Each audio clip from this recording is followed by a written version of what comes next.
হাম রোগ হলে 7টি তুলসী পাতা ও সূরা ফাতিহা দিয়ে বন্ধ করুন।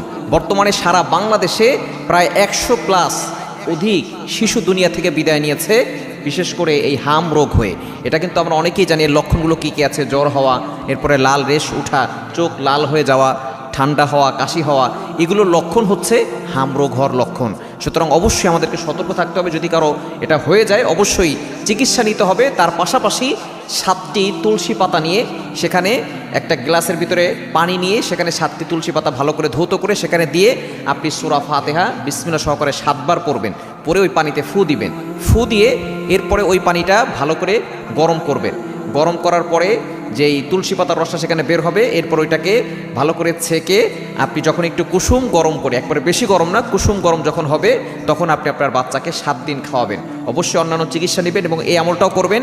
ইনশাল্লাহ দেখবেন আপনার বাচ্চা সুস্থ হয়ে যাবে। এবং একটা দোয়া পরে ফু দিবেন, আযহিবিল বাসা রব্বান নাসি ওয়াশফি আনতা শাফি লা শিফাআন ইল্লা শিফাউকা শিফা আল্লা ইউগাদিরু সাকামা।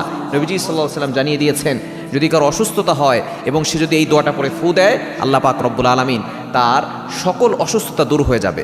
বর্তমানে আমরা অনেকেই কিন্তু অসুস্থ আছি। যদি আপনার এই রোগ না হয়, অন্য কোনো রোগও হয়, আপনি এই দোয়াটা পড়বেন, আযহিবিল বাসা রব্বান নাস ওয়াশফি আনতা শাফি লা শিফাআন ইল্লা শিফাউকা শিফা আল্লা ইউগাদিরু সাকামা। অনেক ছোট ছোট বাচ্চারা অনেক ধরনের অসুস্থ হয়, আপনি এটা পড়ে 7 বার পরে ফু দিয়ে দিবেন। ইনশাআল্লাহ দেখবেন আল্লাহ পাক রব্বুল আলামিন তাকে সুস্থতার নিয়ামত দান করবে।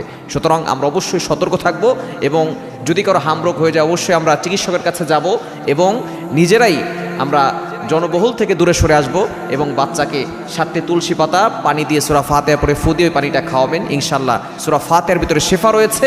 আল্লাহ পাক রব্বুল আলামিন আপনার সন্তানকে শেফা দান করে দিন।